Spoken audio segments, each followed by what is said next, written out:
Hi, and welcome to the Early Retirement Roadmap, the show where I help you achieve and thrive in early retirement.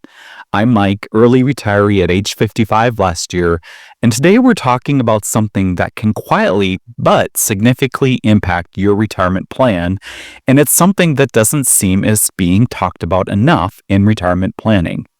It's your kids.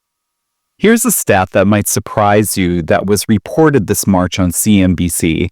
Half of all U.S. parents with adult children are providing regular financial support, paying $1,474 each month on average. Think about that. That's nearly $18,000 a year. Whether you've already retired or you're planning to, it's easy to underestimate how much your adult children can factor into your financial picture. And I'm not just talking about the occasional helping hand. I'm talking weddings, college tuition, maybe even recurring support. And if you're not planning for that, it could derail everything you've worked for. Let's walk through how to factor this into your plan without sacrificing your peace of mind or your financial future. Now, of course, most of us want to help our kids. That's completely natural. But when you think about it, the ways we may be asked to help can really add up. For your retirement planning, it's wise to think about some of those items your kids may ask you to help them out with, things like weddings. Did you know that on average in 2025, according to Zola, a very popular wedding planning website and registry platform, the average wedding in the U.S. costs $36,000. So don't be surprised if your kids ask you to help them out a bit. Then there's college tuition or grad school. You may want to help, but can you afford to? Then there's down payments, childcare support, car loans, emergencies, the list goes on. And then there's the big one you really need to plan for and think about. Are you planning to leave an inheritance or not? With these, the issue isn't how generous you're going to be, it's about sustainability. Because if you're dipping into your retirement portfolio to help them, you're reducing the income your portfolio can generate for you. So you'll want to make sure you're avoiding these common pitfalls. Giving without a plan, co-signing loans you can't afford to pay off, and ignoring the impact on your own emergency fund, because even in retirement, having a cash cushion is crucial. It lets you cover big, unexpected expenses like medical bills or home repairs without selling investments, especially in a down market or taking on debt. This protects your long-term financial stability and gives you peace of mind, even when life throws you a curveball.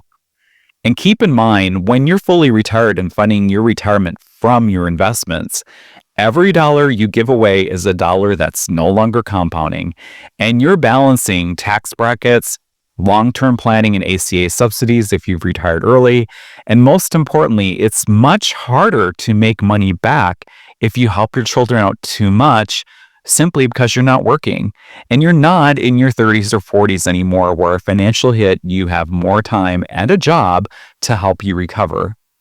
Let alone the worst case scenario if you have to re-enter the workforce because you sacrificed your own financial stability too much in order to support your adult children. Now, when you've incorporated your kids into your retirement planning and you've determined how much you may be able to help with all those things they may ask for help with, their wedding, a down payment on a house, if you're going to leave them an inheritance and so forth, once you have those plans in place, you need to make sure you stick with them and set boundaries. Now, this can certainly be emotional when we have to set these boundaries because, after all, we don't want to say no to people we love. But the reality is protecting your retirement is protecting your future independence. And realize that if you're financially compromised, you're not helping your kids either, as you could then end up actually creating a burden on your children, which you don't want. It's totally normal to feel guilty about saying no, but remember, your kids have time and youth on their side. If you can't pay for their college, for example, they can take out loans for college, but no one is going to give you a loan for retirement. Here are some ways you can set boundaries with your kids. Decide what you're willing to help with and how much in your retirement planning and keep it at that. Be clear about gifts versus loans. If you're helping your kids financially, make sure everyone understands whether the money is a gift or a loan. If it's a loan, set clear terms for repayment upfront. Put it in writing if needed. This avoids confusion, protects relationships, and ensures everyone is on the same page about expectations. Use a conversation starter like, "We love you and we want to help, but we also need to make sure we're secure in retirement. Let's talk about what's possible."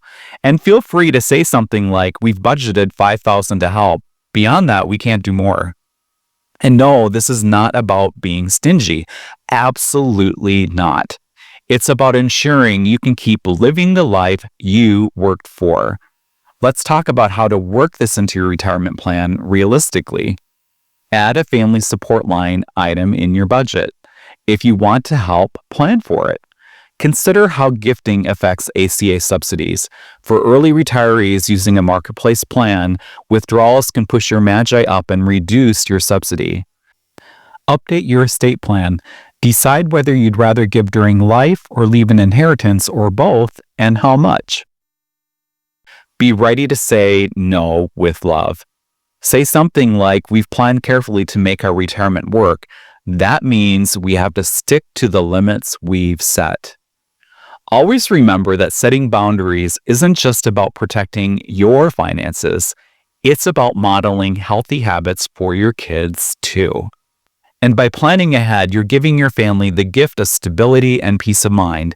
And nothing erodes peace of mind faster than regret over financial decisions made under pressure.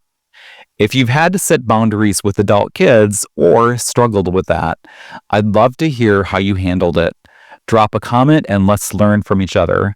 Thanks so much for listening, and please like, follow, or subscribe if you found this episode helpful. And when you're not on the go, check out my Early Retirement Roadmap YouTube channel and go to mikeupland.com for all of my media, including my blog. Until next time, take care and make the most of your day.